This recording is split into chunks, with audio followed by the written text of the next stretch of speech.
it's my job to speak up and say that Falun Dafa is good.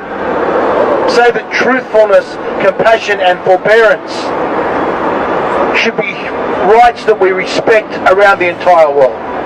Falun Dafa is a meditation practice that you can do in your daily life. It's very simple exercises and meditation. And there's also a very simple philosophy to try to be a better person. I started when I was 8 years old, and my entire family practices Falun Dafa. So they've improved so much. Like, we've become more understanding towards each other. The families come together. There's a lot of harmony in the family. So that's one of the biggest benefits. Also, I haven't gone to a doctor since the last 16 years. So I guess for me that's the biggest benefit also. Yeah. From my experience, I became more of a positive person as well as more happy and well-balanced person, I think. You know, it's really a what we call mind-body practice, and that's very popular in the West now. I had a back injury, and after practicing very quickly, I got so much better. You know, not just physically but mentally as well. My outlook on life changed dramatically, so it's been quite an amazing journey so far. Falun Dafa gave me something to work on me, that I get more disciplined in my things in a positive way. I think everybody can benefit, yes, for sure. I mean, it doesn't matter which walk of life, which job you have family, you're young, you're old. This is banned in China, which is utterly ridiculous. This makes people's lives so much better, and I'm going to do it myself.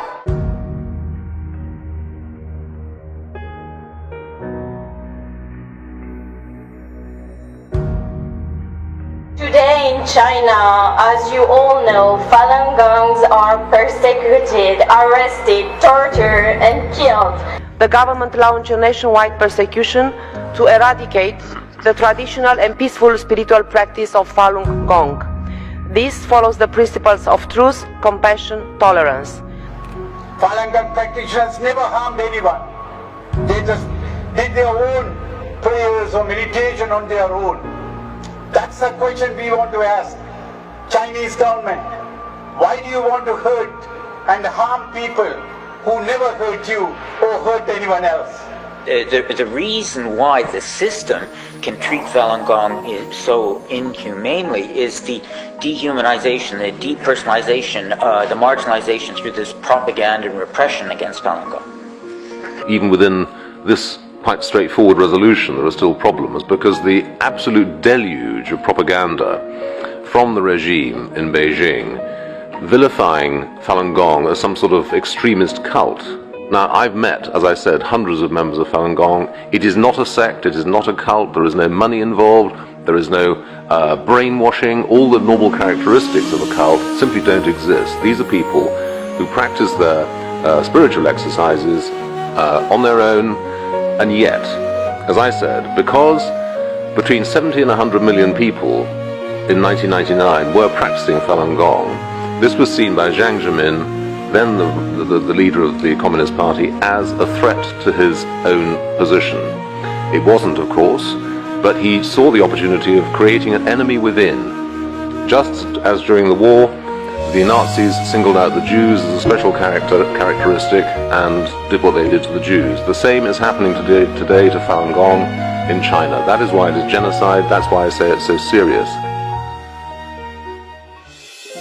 There's no evidence that Falun Gong is a cult of any sort.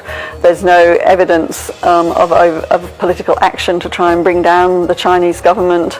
There's no evidence of anything other than a deep desire to be left alone to practice their spiritual beliefs in peace and to not be locked up and murdered. We've actually had a case in the courts in Canada where it was ruled that Falun Gong is not a cult. And if you look at, as you said, all the indicia of cults, it is not one. And it's simply a part of this demonization that goes on. It's an easy term to throw out. David and I have met Falun Gong practitioners in probably 50 countries. Or even more, maybe. Okay, all walks of life, all ages, all backgrounds, all education. I've found them to be a wonderful group of people. Yeah, I mean, I wouldn't disagree with any of that. I mean, Falun Gong, first of all, it's not even an organization because it's a set of exercises with a spiritual foundation. Everything's on the internet.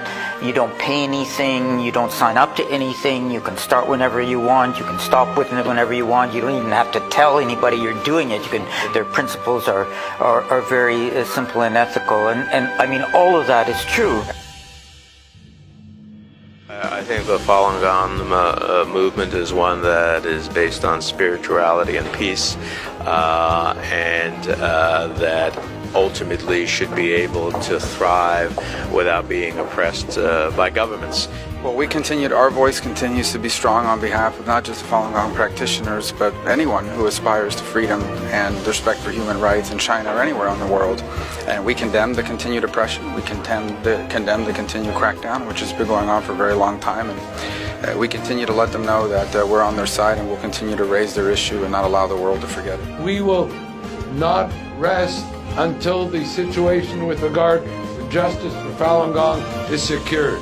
And to the government and the leadership of the People's Republic of China, we urge you that in the 21st century, it's time to join the global community that respects the rule of law and understands the basic requirement of the respect for human rights for all, and to end the oppression of Falun Dafa and Falun Gong.